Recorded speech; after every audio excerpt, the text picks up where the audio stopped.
Bismillahirrahmanirrahim. Assalamualaikum warahmatullahi wabarakatuh. Kita bertemu lagi di channel Bayu Arifianto.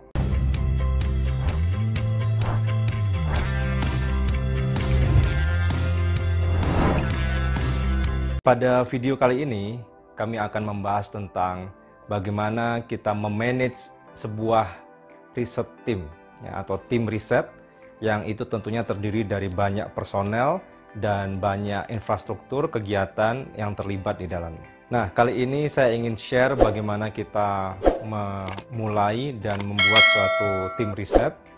Yang pertama, dalam suatu tim riset, di dalamnya seringkali terdapat, yaitu yang pertama, asisten riset kita, ya, yang kita hire, yang kita rekrut untuk membantu penelitian. Kemudian yang kedua juga bisa surveyor, ya, surveyor di dalamnya bisa dalam mencari data terkait dengan penelitian atau riset kita. Kemudian yang ketiga bisa juga adalah co-author, ya, atau teman rekan kolaborasi dari artikel atau penelitian yang sedang kita lakukan.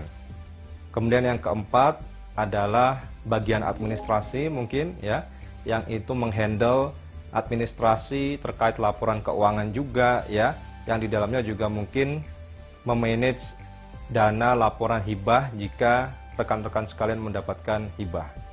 Nah, kali ini kita akan mencoba untuk sharing pengalaman bagaimana untuk memanage itu semua. Baik, jadi hal yang pertama yang harus dilakukan saat kita mempunyai tim riset atau ingin membangun tim riset adalah kita tetapkan penelitian kita pada tahun berjalan atau tahun ini apa saja, dan kira-kira hibah apa saja yang ingin kita daftar, ya, atau kita dapatkan. Kalau di Indonesia kebetulan ada dari pemerintah, kalau di kampus ada dari internal kampus, atau maupun hibah luar negeri atau dana internasional atau dari negara lain yang berhasil kita dapatkan. Ini kita harus buat perencanaan. Kemudian tentunya kita harus mengukur seberapa mampu kita untuk memenuhi kewajiban-kewajiban dari hibah ini, ya, karena tentunya ini akan menjadi load atau beban kita, ya, tantangan kita pada tahun berjalan. Ini yang pertama. Jadi buat perencanaan tentang penelitian apa yang akan kita lakukan. Tentunya ini terkait dengan kita sebagai insan akademis, ya. Jadi terkait dengan pengajaran kita di bidang apa, penelitian kita tentunya akan mendukung pengajaran kita, memperkaya, ya, dan juga dengan pengmas yang nantinya bisa menjadi luaran dari penelitian kita. Kemudian hal yang kedua adalah kita bentuk infrastrukturnya. Jadi misalnya kita sudah mendaftar sekian hibah dan katakanlah kita mengestimasi akan mendapat sebagiannya. Nah, untuk mengantisipasi hal tersebut kita harus membuat infrastruktur atau tim risetnya. Nah, berapa kira-kira asisten riset, apakah penelitian A memerlukan survei langsung, survei lapangan, dan berapa surveyornya, berapa tim administrasi, dan juga mana-mana rekan atau partner kampus luar negeri maupun dalam negeri yang bisa kita jadikan tim kolaborasi, ya, atau co-author dalam penelitian kita. Jadi yang kedua, setelah membuat perencanaan adalah kita mulai menyiapkan infrastrukturnya. Tentunya ini kita harus menghitung juga keuangannya, ya, apakah cukup sampai penelitian, sampai disubmit artikelnya, dari dana yang didapatkan dengan pengeluaran yang nanti digunakan untuk menyiapkan infrastruktur ini. Kemudian hal yang ketiga adalah kita mulai buat masing-masing perencanaan dari dana hibah tadi. Nah, ini keluarannya artikel apa, penelitian apa, ya. Kemudian kita kerucutkan siapa penanggung jawabnya, siapa asisten risetnya, siapa administrasinya, kolaborasi dengan mana. Kita mulai spesifik ke masing-masing.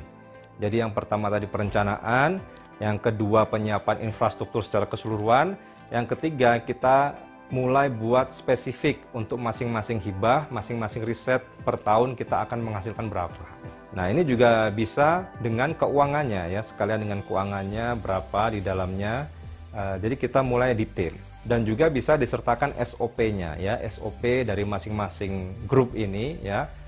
Tim riset yang sudah kita punya tadi, ya, SOP-nya seperti apa. Kemudian hal yang keempat adalah kita lakukan monitoring, ya, evaluasi dan monitoring. Dalam memanage tim ini ada beberapa langkah.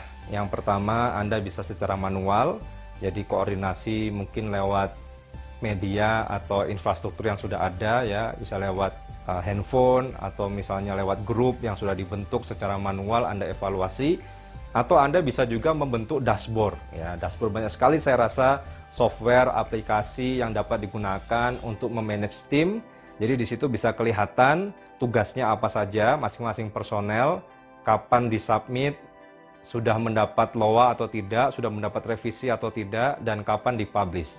Jadi detail tahapan-tahapan dari masing-masing program riset yang kita punya itu kita bisa gunakan aplikasi atau software yang itu nanti dengan mudah kita memantau dashboardnya. Kemudian yang kelima, jangan lupa kita siapkan backup plan ya, cadangan-cadangan. Jadi tidak hanya yang penelitian utama yang kita siapkan untuk memenuhi kewajiban penelitian kita, tapi kita siapkan juga cadangan-cadangan backup plan jika ternyata penelitian utama agak terlambat ya, atau ada kesulitan. Nah, ini kita punya cadangan-cadangan yang itu masih terkait dengan topik hibah atau pendanaan riset yang sudah kita usulkan. Itu yang kelima. Baik, jadi itu tadi langkah-langkah bagaimana kita membentuk serta mengelola tim riset. Yang pertama adalah kita membuat perencanaan penelitian kita, atau mungkin juga bisa roadmap penelitian kita yang disesuaikan dengan interest research dan juga teaching kita ya, dan juga tentunya pengabdian masyarakat. Jadi misalnya kita fokus ke Islamic Microfinance, maka terkait hal itu. Tapi tidak tertutup di situ saja ya, bisa juga melebar di Islamic Bank ya, atau Islamic Capital Market. Tapi ada suatu penelitian utama kita ya, tentunya ini ada roadmap yang akan kita susun. Jadi yang tadi pertama adalah membuat perencanaan. Kemudian yang kedua, kita siapkan infrastruktur dalam mengelola tim riset ini ya. Yang tadi itu apa saja yang kira-kira diperlukan, asisten riset, kemudian surveyor, kemudian siapa saja tim kolaborasinya, bagian administrasi ya. Ini semua sudah kita siapkan. Kemudian yang ketiga adalah kita buat SOP dari masing-masing hibah yang kita dapatkan, atau dari masing-masing manuskrip artikel yang sedang kita kerjakan. Masing-masing ini butuh berapa asisten, atau juga bisa berangkat dari ini dulu kemudian ke nomor 2 ya, bisa terbalik. Kemudian yang keempat adalah kita harus secara rutin, secara kontinu melakukan evaluasi, monitoring ya. Entah itu seminggu sekali, seminggu 2 kali, kita menanyakan progres, kita juga membuat laporan kemajuannya seperti apa ya, kita juga berkontribusi di dalam melakukan evaluasi dan monitoring sehingga tim ini bisa berjalan sesuai dengan target. Itu tadi yang keempat. Dan yang kelima, jangan lupa disiapkan backup plan atau juga rencana cadangan, rencana B, rencana C yang itu bisa membantu untuk menutup kewajiban kita jika rencana utama tidak tercapai dengan baik atau tepat waktu. Jadi itu tadi 5 hal sharing dari kami tentang bagaimana membentuk dan juga mengelola tim riset agar riset-riset kita bisa dipantau dan dilakukan dengan baik, terukur, dan jelas. Dan jangan lupa juga kita harus mencatat semua tanggal-tanggal pentingnya ya.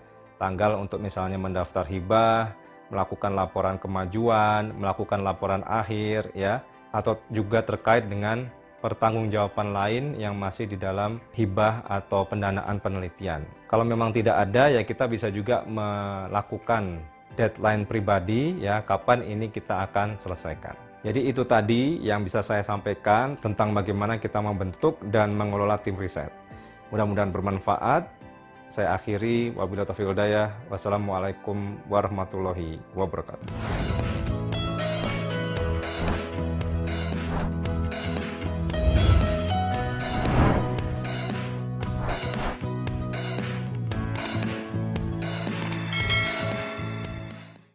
Terus video-video tentang dunia kampus, perkuliahan, akademik, penulisan jurnal, dan penelitian. Dan like, share jika memang bermanfaat. Baik, sebagai staf pengajar. Teman, jadi kesempatan kali ini kita lagi ada di segmen sharing beasiswa, dan kali ini kita akan membahas gimana sih beasiswa pemerintah dari New Zealand. Dan kita dengan salah satu pembicara kita, dosen kita, Bapak Bayu Arpianto. Selamat siang, Pak. Dari awal anak bimbing skripsi ini memiliki judul, kemudian karena tidak berpotensi untuk dijadikan skripsi, saya memberikan urun judul ya tentang Islamic Microfinance. Jadi masih terinspirasi dari